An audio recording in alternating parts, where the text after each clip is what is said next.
Durante décadas ha circulado una idea profundamente distorsionada sobre la Alemania nazi, que aquellos que no tenían el cabello rubio y los ojos azules estaban automáticamente condenados por el régimen. Muchos de nosotros crecimos escuchando frases como «Hitler solo quería rubios», repetidas en los libros escolares o mencionadas en comentarios casuales, como si el color del cabello determinara por sí solo la vida o la muerte. Incluso en tono de broma, algunos decían «Hitler te habría amado a alguien con ojos claros», sin comprender el verdadero significado detrás de esa afirmación. Esta simplificación extrema no solo es falsa, sino que también oculta los complejos mecanismos de exclusión y violencia que realmente impulsaban al régimen nazi. La noción de un arquetipo perfecto físicamente era más una herramienta propagandística que un estándar biológico estricto. Lo que verdaderamente importaba para el nazismo era la ascendencia y la herencia racial, no la apariencia externa. En este análisis desmontaremos el mito del rubio obligatorio en la ideología nazi, revelando que muchos de los aliados más cercanos de Hitler no encajaban en ese modelo en absoluto. Exploraremos lo que realmente significaba ser considerado ario en la Alemania nazi, cómo se imponían esas ideas en la práctica y por qué el mito del cabello rubio y los ojos azules todavía perdura en la memoria popular hoy en día.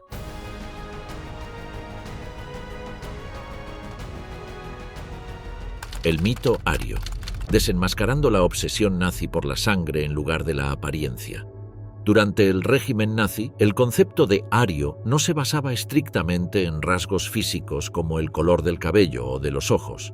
Aunque el ideal propagandístico, rubio, de ojos azules, alto y delgado, se promovía simbólicamente, en la práctica, el nazismo definía la identidad aria por la línea genealógica, no por la apariencia. Los funcionarios del régimen medían proporciones del cráneo, formas de nariz y orejas, pero no clasificaban a las personas por el color de ojos o cabello. Esta fue una decisión práctica. La mayoría de los alemanes no eran rubios ni de ojos azules, y promover esos rasgos raros como estándar habría sido absurdo. De hecho, Hitler admiraba a figuras como Otto Skorzeny y Leon Degrelle, ambos de cabello oscuro y ninguno de ellos alemán. Incluso en Alemania, las personas con cabello rubio y ojos azules eran una minoría, y parte de la campaña propagandística aliada exageró y ridiculizó este ideal ario para burlarse del régimen. Una famosa caricatura francesa lo captó a la perfección. El ario ideal debe ser tan rubio como Hitler, tan delgado como Göring y tan alto como Goebbels. Himmler era quien más obsesionado estaba con esos rasgos, especialmente al seleccionar miembros para las SS, pero incluso allí eran comunes las excepciones. En realidad, las decisiones raciales nazis eran más ideológicas que científicas, enfocadas más en eliminar a los no alemanes, judíos, eslavos, comunistas, que en encontrar rubios de ojos azules. Como en muchos regímenes totalitarios, ideas simplistas e inexactas se incrustaron en la mente del público y el mito del rubio de ojos azules se volvió común, aunque no reflejaba verdaderamente la política racial nazi. La idea nazi del ario, cabello rubio, ojos azules, no solo era incorrecta, sino que se construyó sobre una cadena de suposiciones falsas. Uno de los errores más fundamentales era la creencia de que los europeos del norte, porque hablaban lenguas germánicas, estaban directamente relacionados con los antiguos pueblos indoeuropeos que introdujeron esas lenguas en Europa. Sin embargo, la lingüística moderna ha demostrado que las lenguas germánicas como el alemán, el sueco o el inglés no se originaron en el norte, sino que llegaron allí hace apenas unos 2000 a 2500 años provenientes de Europa central y oriental. Antes de eso, los pueblos del norte hablaban lenguas completamente distintas, hoy extintas, y no eran germánicos, ni étnica ni lingüísticamente. Además, la imagen típica del ario ideal, alto, de piel clara, rubio y de ojos azules, no tiene conexión directa con los pueblos que trajeron las lenguas indoeuropeas a Europa. De hecho, los genes responsables de esos rasgos físicos ya existían en los antiguos europeos miles de años antes de la llegada de los proto-indoeuropeos. Por ejemplo, individuos que vivieron en Motala, Suecia, hace más de 7000 años, ya portaban los genes de piel clara y ojos azules. Estos rasgos no llegaron con los llamados arios, ni reflejan ningún tipo de superioridad racial o cultural. Son el resultado de una mezcla genética mucho más antigua, muy anterior a la expansión de las lenguas indoeuropeas. La obsesión nazi por vincular lengua, raza y apariencia física en un solo ideal fue producto de una interpretación profundamente errónea de la historia, la genética y la lingüística. El término ario, originalmente utilizado en lenguas indoiranias, fue tergiversado para justificar una narrativa de supremacía nórdica que se derrumba bajo el escrutinio académico. Irónicamente, muchos de los pueblos que los nazis despreciaban, como los iraníes o algunos grupos caucásicos, estaban mucho más estrechamente ligados al verdadero significado histórico y lingüístico de ario. Lo que los nazis presentaban como símbolo de pureza era, en realidad, una construcción artificial basada en mitos, no en la ciencia. La paradoja aria: ¿por qué Hitler idolatraba rasgos que no poseía? La razón por la que Hitler promovía la imagen del ario ideal, cabello rubio, ojos azules y fuerza física, a pesar de no poseer él mismo esas características, radica en la ideología racial que el nazismo convirtió en dogma. Para los nazis, ser ario no se trataba solo de apariencia física, sino de linaje étnico y pureza de sangre. Hitler, aunque de cabello oscuro, era considerado ario, porque su ascendencia era germánica y no había rastros conocidos de herencia judía. Lo que realmente importaba era pertenecer a una raza nórdica pura, no contaminada por grupos que el régimen consideraba inferiores. Hitler creía que la raza aria nórdica era biológica y espiritualmente superior a todas las demás. Según esta visión distorsionada del mundo, los arios eran naturalmente valientes, inteligentes, disciplinados y estéticamente superiores. El ideal del cabello rubio y los ojos claros no se imponía por belleza superficial, sino como símbolo de una pureza ancestral que, según Himmler y otros ideólogos nazis, debía ser restaurada y expandida.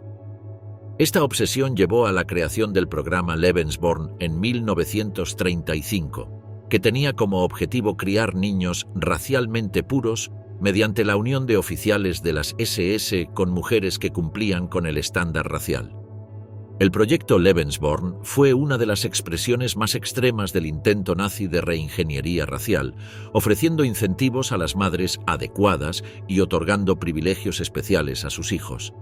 Sin embargo, a pesar de la propaganda, el programa solo produjo alrededor de 12.000 niños, muchos de los cuales sufrieron marginación, traumas psicológicos y abandono después de la guerra. Mientras Hitler promovía un ideal físico que él mismo no encarnaba, su verdadero objetivo era ejercer control ideológico y biológico sobre la población, impulsado por una visión delirante de pureza racial. ¿Era Hitler ario? La respuesta es sí, al menos según la definición utilizada por los propios nazis. Sus ojos eran azules, esto es un hecho confirmado, y aunque no tenía el cabello rubio, eso no lo excluía de la categoría.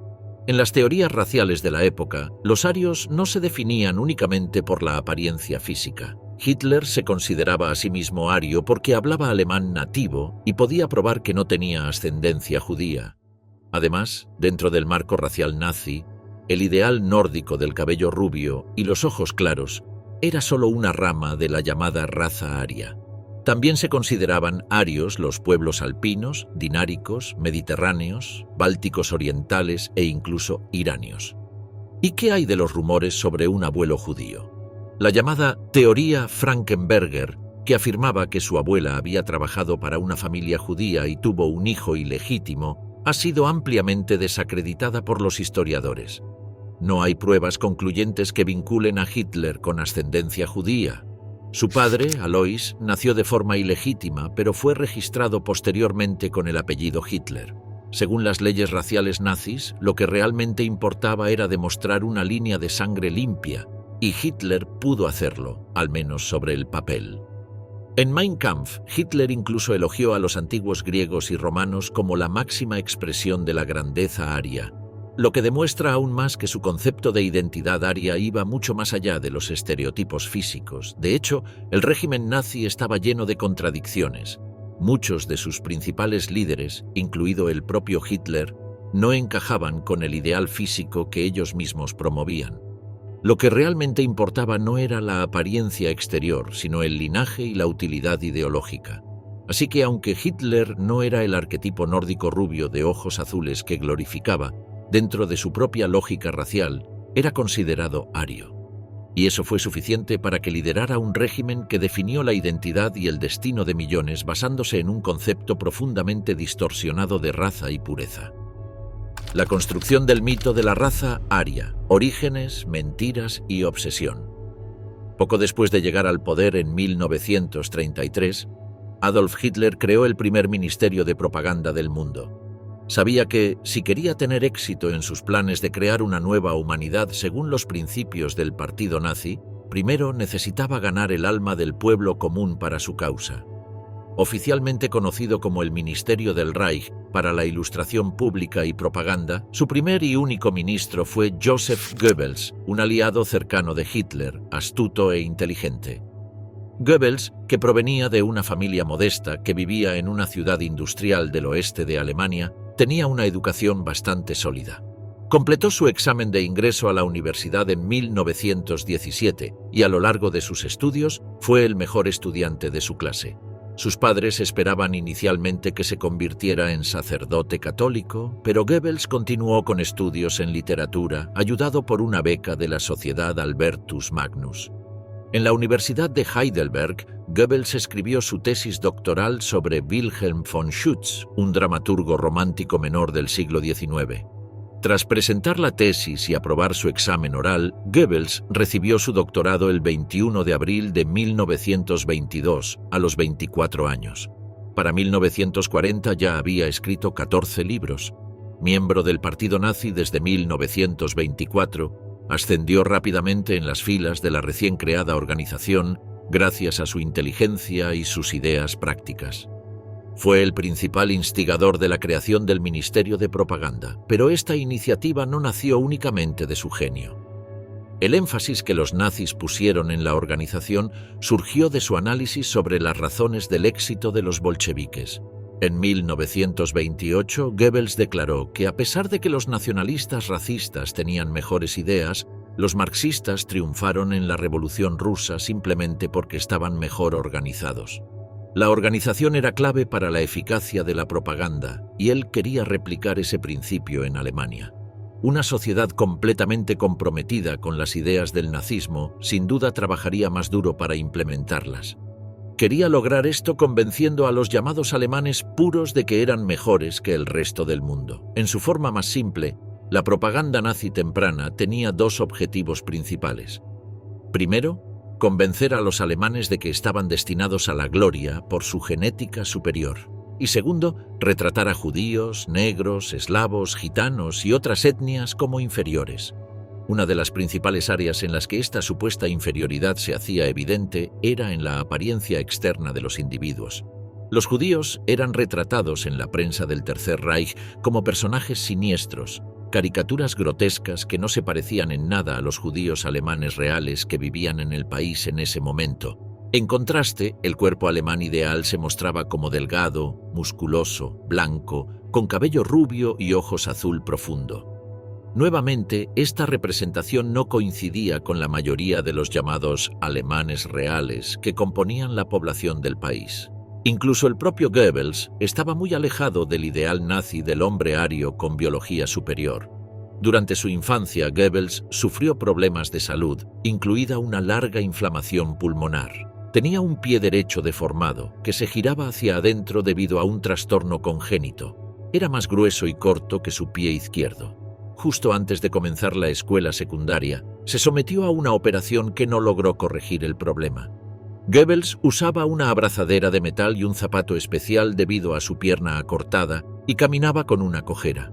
Fue rechazado para el servicio militar en la Primera Guerra Mundial debido a esta deformidad. Una abrumadora mayoría de funcionarios y jerarcas nazis tenían cabello y ojos oscuros, pero aún así eligieron crear y apoyar el mito de una civilización superior compuesta por hombres y mujeres rubios con ojos azules y una biología privilegiada que supuestamente los protegía de muchas enfermedades comunes en las poblaciones consideradas subhumanas. Pero ¿dónde comenzó este mito histórico? Sus orígenes son más oscuros y profundos de lo que uno podría pensar, y se adentran en los ámbitos de la pseudociencia y el ocultismo, dos de las creencias fundamentales de muchos de los primeros nazis. un sentido profundamente arraigado del simbolismo y la búsqueda de un pasado glorioso en las tribus germánicas primitivas e incluso en los guerreros nórdicos que conquistaron Gran Bretaña e Islandia, estaban entre las principales preocupaciones de los ideólogos del nacionalsocialismo en sus años formativos. A partir de 1933, con la inestimable ayuda del Ministerio de Propaganda, el régimen nacionalsocialista tomó medidas activas para incrustar un conjunto de valores que consideraba fundamentales para la conceptualización de su utopía a largo plazo. Además del mito de un renacimiento de Alemania tras años de lucha económica y la humillación de Versalles, la idea de que la nación alemana constituía una comunidad unida por una combinación de factores raciales, culturales e históricos era de suma importancia para la búsqueda de una patria ideal. El discurso de la comunidad nacional fue la piedra angular de la plataforma para la construcción de una nueva noción orgánica de identidad alemana. Integró una serie de creencias ideológicas nacionalsocialistas, en la superioridad histórica y racial de los alemanes, o arios, en su misión geográfica de defender Europa contra las hordas invasoras asiáticas, en el brillo de su producción cultural, en sus supremas habilidades políticas para el liderazgo, y más. Así, la idea de una comunidad nacional fue al mismo tiempo un dispositivo para difundir el discurso elitista del nacionalsocialismo sobre los alemanes puros, y una justificación para la purificación de la nación de influencias consideradas dañinas. Cada nación necesita un líder, los orígenes del culto a Hitler. Un tema ideológico central en la propaganda nazi fue la importancia especial otorgada al propio Hitler, como la encarnación suprema tanto de los valores nacionalsocialistas como del interés alemán. La impresionante e irracional popularidad de Hitler demostró ser una fuente de compensación por la notoria criminalidad de sus generales y líderes del partido, quienes eran odiados por el público. El culto a Hitler superó el desprecio popular individual hacia las actividades matonescas del aparato del partido y otras instituciones o figuras que se creía estaban fuera del control directo del líder. La maquinaria de propaganda del Tercer Reich resultó en gran medida exitosa en establecer una imagen del Führer como por encima y más allá de la política cotidiana. Esta imagen fue apoyada por un discurso que subrayaba el cambio de un liderazgo burocrático como el de Otto von Hindenburg y otros hacia un modo carismático de legitimación. Se basaba en el cultivo efectivo de la idea de que la posición especial del líder en el sistema nacionalsocialista se originaba en sus supuestas cualidades extraordinarias, su capacidad para encarnar la voluntad colectiva de la nación y su dedicación incondicional a la causa nacional. En este sentido, Hitler llegó a representar la visión más que la realidad de la política nazi y la promesa de salvación espiritual y regeneración más que sus deficiencias interinas. La percepción de la autonomía relativa de Hitler respecto al partido y al régimen resultó extremadamente conveniente para los propósitos propagandísticos. Lo que la gente olvidó fue que, desde los primeros días del partido nazi, Hitler fue presentado como el salvador de Alemania por los propios miembros del partido. En la visión ideológica del partido, él era el único líder lo suficientemente fuerte como para rescatar a la nación de la humillación percibida del Tratado de Versalles, el caos de la República de Weimar y la amenaza del comunismo.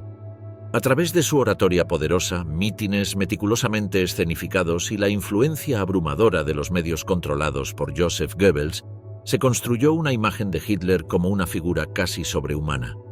Fue retratado como carismático, decisivo y poseedor de una comprensión asombrosa de los deseos y el destino del pueblo alemán. Además, era un mártir, porque había soportado tiempo en prisión por luchar por sus principios. En verdad, solo estuvo encarcelado durante 9 meses en la prisión de Landsberg, donde disfrutó de considerable libertad y comodidad, tanto que pudo dictar su libro a sus compañeros prisioneros Rudolf Hess y Emil Morris. Uno de los conceptos clave detrás del éxito de Hitler como fenómeno cultural fue el llamado principio del líder. Esta doctrina afirmaba la autoridad absoluta del Führer en todos los niveles del partido y del Estado. No solo se esperaba obediencia a Hitler, se la enmarcaba como un imperativo moral, un acto necesario de fe en el líder designado divinamente de la nación.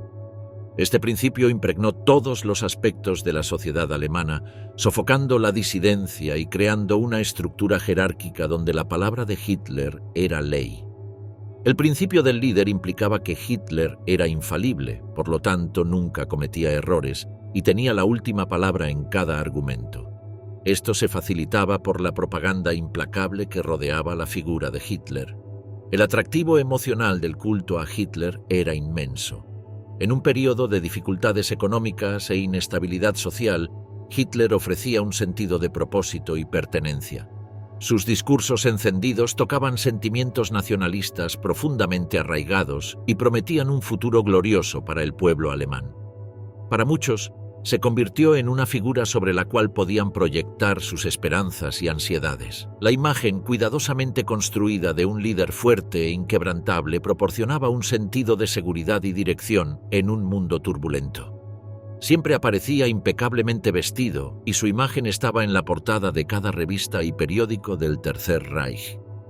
Tenía especial cuidado en mostrarse siempre ya sea enfadado contra los enemigos de Alemania o celebrando amorosamente a los llamados arios puros. No hace falta decir que ni siquiera Hitler, el hombre cuya imagen se asocia más frecuentemente con el Tercer Reich, era un rubio alto de ojos azules. Los rituales y símbolos desempeñaron un papel importante en reforzar el culto a Hitler.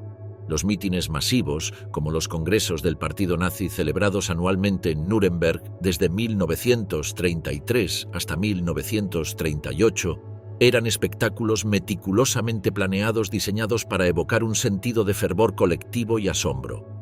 El saludo nazi, la esvástica y los himnos del partido se convirtieron en símbolos ubicuos de lealtad, fomentando un sentido de unidad e identidad compartida centrada en el Führer. Estos actos performativos solidificaron el vínculo emocional entre Hitler y sus seguidores, difuminando las líneas entre lealtad política y adoración religiosa. El culto a Hitler también fomentó un clima de miedo e intimidación. La disidencia no era tolerada, y quienes cuestionaban la autoridad de Hitler o la línea del partido enfrentaban consecuencias severas. La vigilancia omnipresente de la Gestapo y las SS aseguraban que las manifestaciones externas de lealtad fueran generalizadas, incluso si la creencia genuina variaba. Esta atmósfera de coerción consolidó aún más el poder de Hitler y dificultó el surgimiento de oposición. Sin embargo, el culto a Hitler no se basaba únicamente en el miedo. Para millones de alemanes, la creencia en Hitler era genuina y profundamente arraigada. Lo veían como la encarnación de la grandeza alemana y la clave para el resurgimiento de su nación. Esta creencia ferviente a menudo los cegaba ante las atrocidades del régimen y alimentaba su disposición a participar en sus crímenes. El culto a la personalidad creó un vacío moral donde la lealtad a Hitler superaba las consideraciones éticas tradicionales.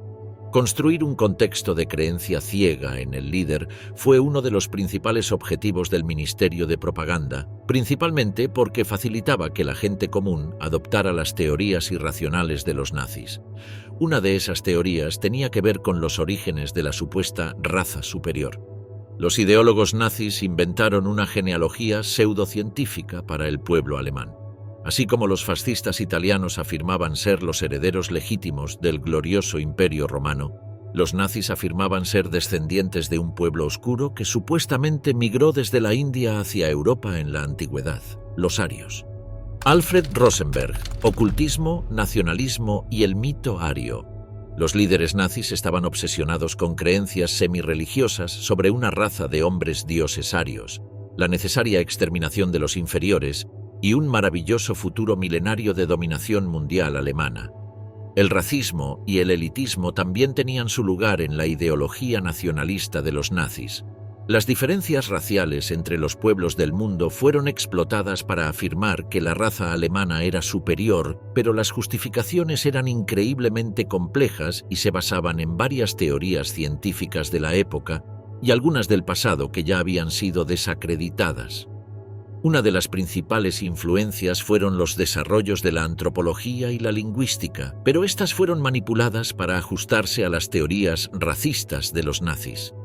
En su pensamiento, un conjunto de cualidades morales internas estaba relacionado con las características externas de los tipos raciales. mientras que los arios y sus sucesores, los alemanes, eran de ojos azules, cabellos rubios, altos y bien proporcionados, también eran nobles, honestos y valientes.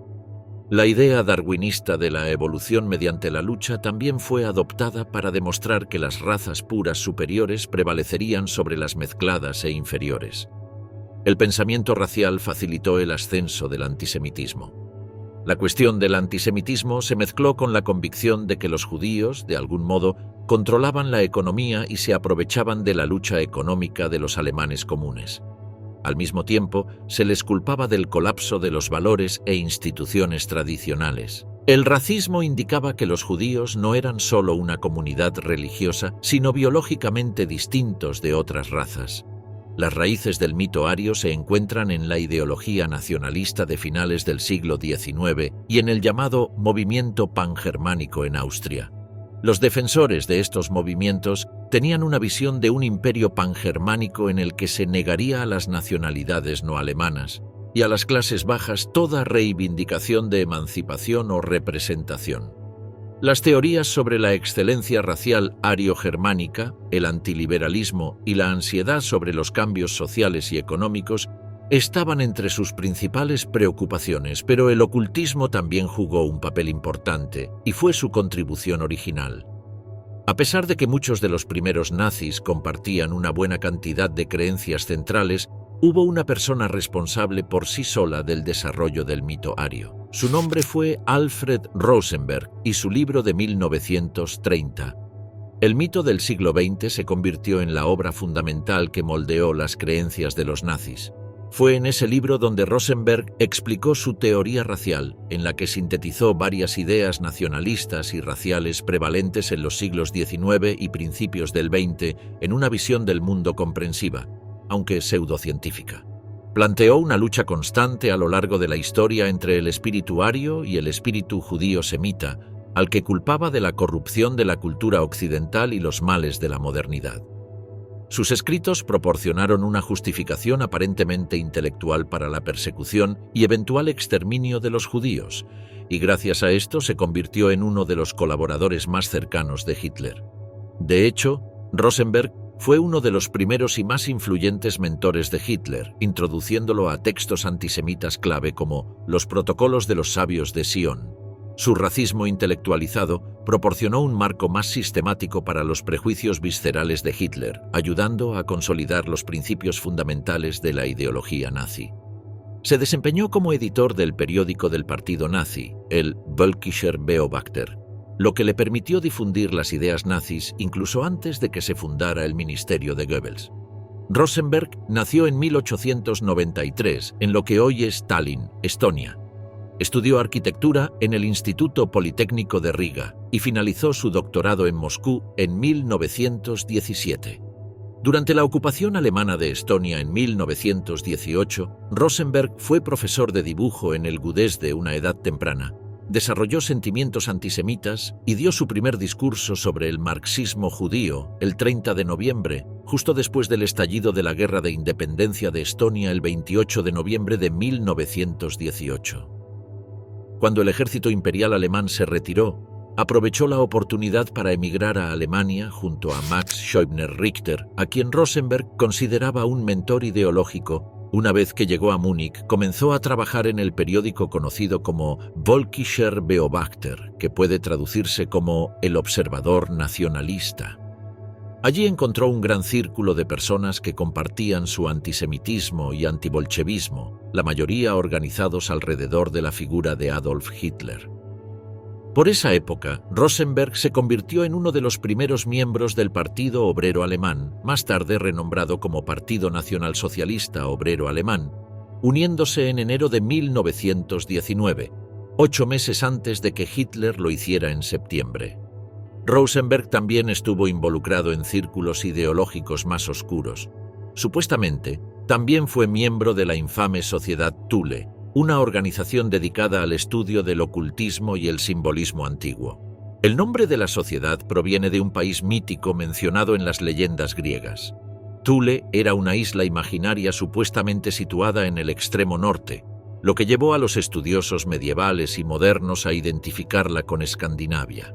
Según los miembros de la sociedad Thule, la tierra de Thule era la capital de los antiguos hiperbóreos, un pueblo que vivía en la nieve y que los miembros de la sociedad creían que era de complexión fuerte, con ojos azules y cabello rubio. También eran paganos y no seguían el cristianismo ni ninguna iglesia.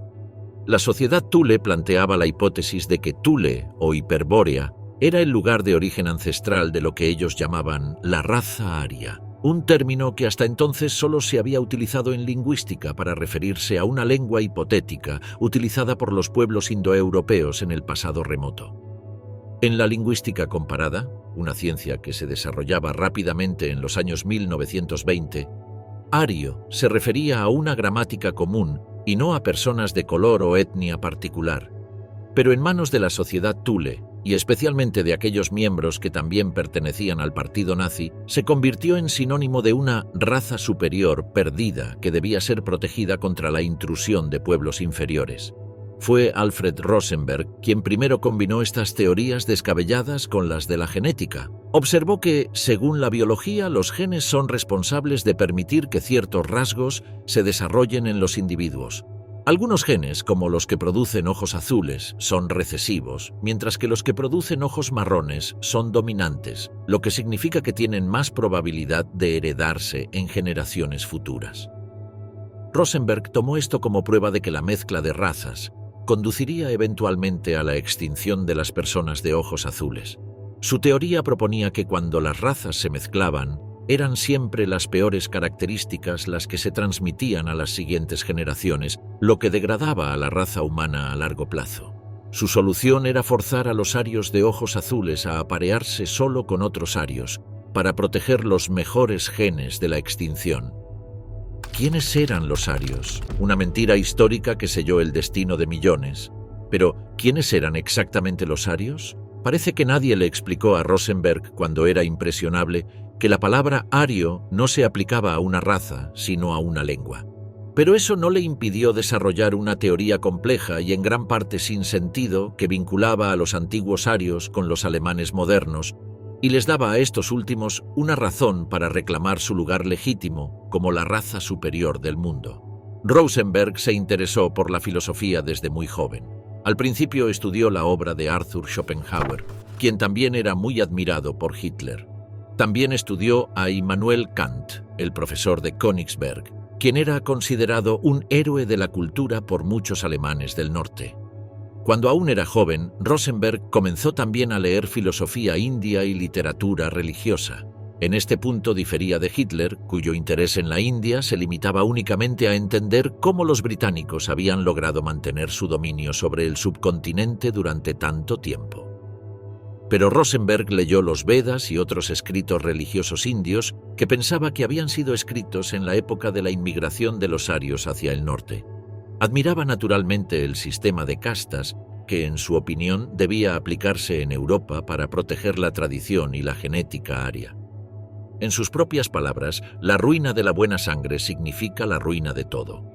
La teoría aria era profética y se basaba principalmente en los escritos de autores esotéricos del siglo XIX, como Elena Petrovna Blavatsky, una mística y escritora rusa. En 1888, Madame Blavatsky escribió un libro que se convirtió en el modelo para la teoría aria de los nazis. Se llamaba La Doctrina Secreta y lo escribió durante un viaje a Madrás, India, supuestamente después de consultar varias fuentes antiguas indias que Rosenberg solo podía soñar con leer. En realidad, plagió parte del libro e inventó el resto, pero eso no impidió que los nazis lo leyeran como si fuera el Evangelio. La Doctrina Secreta afirmaba describir las actividades de Dios desde el comienzo de un período de creación universal hasta su final, un proceso cíclico que continúa indefinidamente una y otra vez. Este es un principio común de la filosofía india, para la cual el tiempo es cíclico y comienza de nuevo periódicamente. La historia de Blavatsky relataba cómo nació el universo actual, de dónde vino, qué poderes lo controlan, cómo progresa y qué significa todo ello. El primer volumen del libro, llamado Cosmogénesis, delineaba el esquema según el cual la unidad primordial de un ser divino no manifestado se diferenciaba en una multiplicidad de seres en evolución consciente que gradualmente llenaban el universo. Esto sucedió al principio del tiempo. El ser divino creó 3 fases cósmicas que se convirtieron en tiempo, espacio y materia. Más adelante, Blavatsky describe las 7 rondas o ciclos evolutivos que toda la creación debe atravesar según el plan divino. Cada una de las fases del mundo se caracteriza por el predominio de un elemento diferente: fuego, aire, tierra, agua, éter y así sucesivamente. El libro de Madame Blavatsky estaba ilustrado con una variedad de símbolos esotéricos, incluyendo triángulos, triskelions y esvásticas. Es fácil identificar la influencia de su obra en la imaginería del Tercer Reich. La esvástica se consideraba un antiguo símbolo oriental de fortuna y fertilidad, y era tan importante que Blavatsky la incluyó en el diseño del sello de la Sociedad Teosófica, una organización esotérica que fundó en Europa. El segundo volumen de su libro se llamaba Antropogénesis, y por lo tanto trataba sobre la manera en que los seres humanos se relacionan con su visión esotérica del cosmos. Las teorías de Blavatsky y otros se derivaban en parte de los estudios de paleontología de finales del siglo XIX, pero adoptando una teoría racial de la evolución humana. Blavatsky amplió su doctrina cíclica con la afirmación de que cada ronda era testigo del ascenso y la caída de 7 razas, raíz consecutivas, que descendían en la escala del desarrollo espiritual desde la primera hasta la cuarta, volviéndose cada vez más ligadas al mundo material, y ascendían desde la quinta hasta la séptima a través de razas raíz progresivamente superiores. Según Blavatsky, la humanidad actual constituía la quinta raza raíz sobre un planeta que atravesaba la cuarta ronda cósmica, así que el siguiente paso lógico era un proceso de avance espiritual. Los nazis tomaron esto como prueba de que ellos eran los elegidos para llevar a la humanidad a su gloria. La raza raíz siguiente fue llamada por Blavatsky la raza aria, y había sido precedida por la cuarta raza raíz de los atlantes, que en su mayoría habían perecido en una inundación que sumergió su continente del Atlántico Medio. Y mientras que los atlantes eran gigantes con poderes psíquicos, los arios eran simplemente los seres humanos superiores caracterizados por sus cuerpos blancos, cabello rubio y ojos azules, junto con mandíbulas cuadradas y otras características asociadas con los pueblos germánicos. Basados en la obra de Blavatsky, sus sucesores profetizaron entonces la llegada de una era futura en la que el pueblo alemán gobernaría el mundo. Sus escritos describían una edad de oro prehistórica, cuando sacerdotes gnósticos sabios de origen ario habían desarrollado una sociedad racialmente pura de personas rubias y de ojos azules. Lamentablemente, explicaban, esta sociedad aria superior tuvo que soportar una conspiración malvada por parte de pueblos antiarios, como los judíos o incluso la Iglesia primitiva. Estas razas inferiores habían intentado arruinar ese mundo germánico ideal, emancipando a los no alemanes inferiores en nombre del igualitarismo. Se decía que la confusión racial resultante había inaugurado el mundo histórico con sus guerras, dificultades económicas, incertidumbre política y la frustración del poder mundial alemán. Entonces era deber de los verdaderos alemanes, los herederos legítimos de los arios, destruir este mundo moderno y crear uno nuevo donde ellos fueran los gobernantes. Para ello, los defensores del ideal ario fundaron órdenes religiosas secretas dedicadas al renacimiento del conocimiento esotérico perdido y la virtud racial de los antiguos germanos, y a la correspondiente creación de un nuevo imperio pangermánico. La Sociedad Thule fue una de esas órdenes secretas y la que atrajo el interés de Alfred Rosenberg e incluso de Adolf Hitler. A aplicación de los principios raciales, las leyes raciales de Nuremberg de 1938. ¿Cómo se tradujeron estas teorías ideológicas y esotéricas al gobierno práctico del Tercer Reich? En 1935, el director de la Gestapo, Reinhard Heydrich, publicó un artículo titulado «Combatir a los enemigos del Estado», afirmando que el Estado era solo un medio para un fin.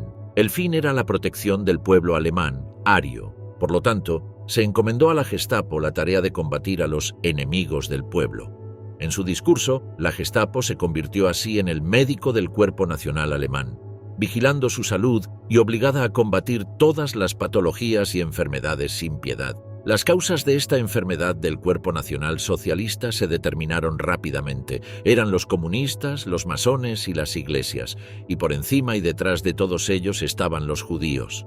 Bajo la dirección de Heydrich y Heinrich Himmler, la Gestapo se convirtió en protectora de la ideología nazi y del mito ario. Como tal, Himmler estableció los dos principios básicos que regirían a la Gestapo a partir de entonces: la selección racial y la obediencia ciega. Estos se convirtieron en criterios no solo para decidir quién era un enemigo del pueblo y quién no, sino también quién podía formar parte de la Gestapo y quién no tenía permitido ingresar a su organización. Himmler pensaba que podía seleccionar solo individuos de sangre nórdica pura y enseñarles disciplina militar para crear una organización élite superior que protegiera al Tercer Reich del enemigo interior. El proceso de selección para entrar a la Gestapo era extremadamente severo. Los candidatos eran examinados y verificados.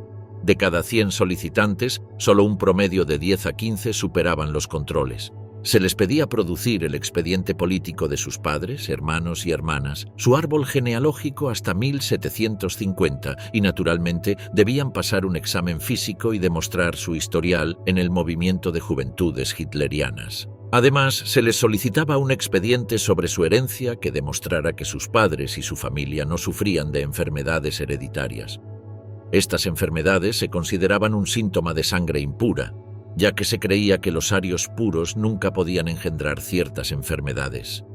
Himmler incluso llevó su sistema mucho más allá de la policía secreta, con la creación del Lebensborn, la fuente de la vida. Esta institución perversa era una especie de granja humana de reproducción donde jóvenes seleccionadas por sus rasgos arios perfectos podían, libres de todo vínculo conyugal, procrear con hombres de las SS y la Gestapo también seleccionados según los mismos criterios. Los niños nacidos de estas uniones eran frutos de una eugenesia planificada y pertenecían al Estado, y su educación estaba asegurada en escuelas especiales.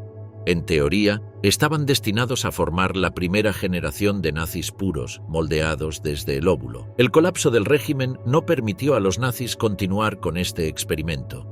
No obstante, nacieron 50.000 niños en estas granjas humanas. La formulación de la ideología central era una cosa, pero ¿cómo se introdujeron estos pensamientos en la mente de los oficiales de la Gestapo? En esto, los nacionalsocialistas no dejaron nada al azar. El propio Himmler estaba convencido de que sus hombres debían recibir instrucción ideológica. Himmler mandó establecer una serie de centros de formación, incluyendo el Colegio de Liderazgo de la Policía de Seguridad en el distrito Charlottenburg de Berlín, que hasta entonces se conocía como el Instituto de Policía y el Colegio de Policía Fronteriza en Pretzsch. La formación ideológica de los oficiales de la Gestapo fue valorada aún más después del estallido de la guerra, ya que la coherencia ideológica era de suma importancia en la guerra de exterminio, garantizando el buen funcionamiento de los grupos operativos de la Policía de Seguridad. El adoctrinamiento antisemita era, por supuesto, la máxima prioridad. Los judíos eran el enemigo público número 1. Se recopilaron diversos materiales de formación y los instructores debían ser capaces de aplicar la teoría a la práctica. Para el liderazgo de la Policía de Seguridad no se trataba solo de transmitir conocimientos, más bien también debían dar ejemplo de actitud ideológica. En consecuencia, la mayoría de los instructores habían participado activamente en la llamada solución final al problema judío. Himmler y Heydrich, los ideólogos de la Gestapo, creían que tan importante como proteger la pureza de la sangre aria era luchar contra los enemigos del pueblo alemán. Estos eran los homosexuales, los comunistas y los masones, pero por encima de todos estaban los judíos, a quienes se culpaba de todo lo malo que ocurría a los ciudadanos alemanes. Esto se confirma por la ferocidad con la que la Gestapo persiguió al pueblo judío de Europa. En 1933 vivían 525.000 judíos en Alemania, de los cuales 144.000 residían en Berlín. Para 1939 solo quedaban 300.000 judíos. De 1940 a 1944 se deportaron 134.000 judíos alemanes a campos de trabajo esclavo y exterminio en Polonia. El número total de judíos alemanes asesinados en el Holocausto se estima en 160.000. Los judíos alemanes que sobrevivieron estaban mayoritariamente en matrimonios mixtos o eran hijos de esas uniones. Contrario a la creencia popular, la Gestapo no persiguió especialmente a los judíos durante los 2 primeros años del Tercer Reich. Solo después de la promulgación de las leyes raciales de Nuremberg en 1935 comenzaron a ser perseguidos. Las leyes de Nuremberg permitieron arrestar a los judíos por un nuevo crimen: contaminación racial. Criminalizaban las relaciones sexuales entre judíos y no judíos. Esto facilitó que los judíos fueran denunciados a la Gestapo por infringir la ley. Por lo tanto, fue solo después de la introducción de las leyes de Nuremberg que la Gestapo se involucró más intensamente en la persecución de los judíos. Muchas oficinas de la Gestapo establecieron secciones especiales para los casos de contaminación racial. En Berlín, la Gestapo utilizaba con frecuencia técnicas de trampa. Varias chicas adolescentes y prostitutas fueron reclutadas expresamente por la Gestapo para atraer a hombres judíos a situaciones sexuales comprometedoras. En otros lugares, la Gestapo montó operaciones de vigilancia sobre parejas sospechosas de mantener relaciones sexuales ilegales. A menudo se realizaban redadas en los hogares para atraparlos en el acto sexual. Entre 1935 y 1940, 1.900 personas fueron condenadas por contaminación racial. La condena promedio era de 18 meses. Los condenados cumplían sus penas en cárceles comunes o en prisiones con trabajos forzados. En marzo de 1936, la Gestapo se quejó al Ministerio de Justicia de que las sentencias impuestas por los jueces por este delito eran demasiado indulgentes. Heydrich exigió que se aplicaran penas de trabajos forzados con mayor regularidad. Fue durante 1938 cuando la persecución de los judíos se intensificó de forma más dramática dentro de la Alemania nazi. Un decreto especial del 26 de abril de 1938 obligó a todos los judíos a declarar toda su riqueza en dinero y bienes.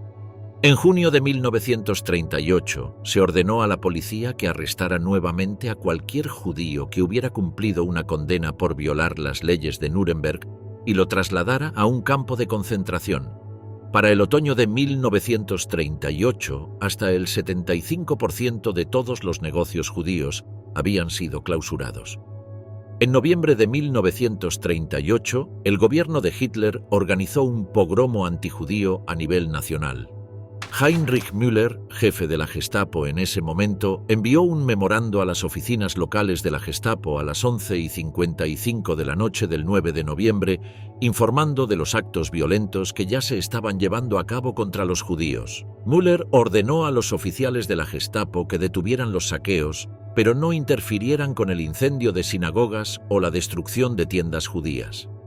Esta noche, cuidadosamente orquestada de terror, se conoció como la Kristallnacht o la Noche de los Cristales Rotos.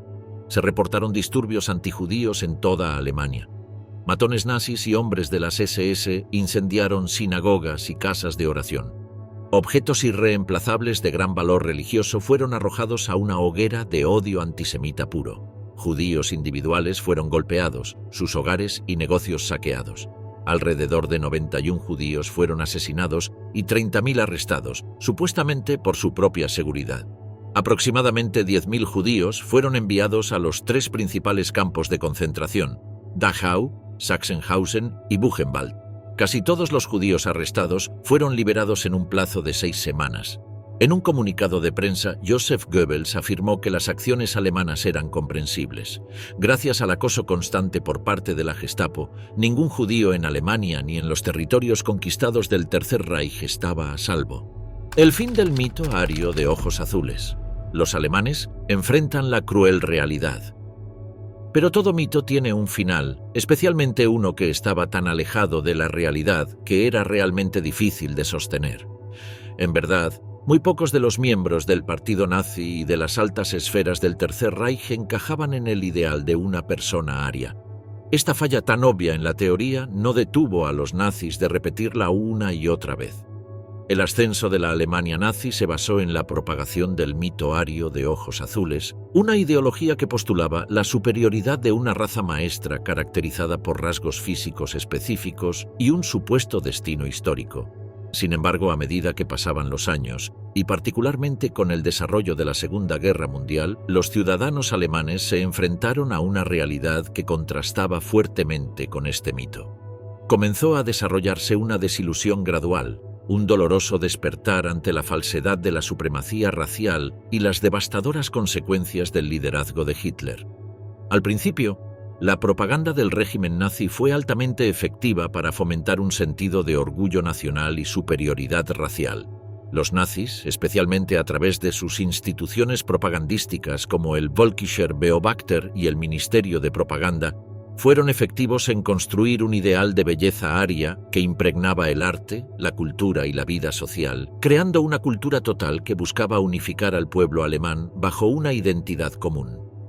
Esto fue reforzado por la propaganda que celebraba triunfos militares y expansiones, validando aparentemente el mito de la destreza aria. O'Shaughnessy argumenta que los nazis funcionaban como una marca, empaquetando hábilmente su ideología para ganar apoyo popular y mantener el poder. Sin embargo, las semillas de la duda se sembraron temprano. Incluso dentro del marco de la ideología nazi existían contradicciones inherentes. Como se mencionó anteriormente, la mayoría de los líderes nazis no encajaban en el ideal ario.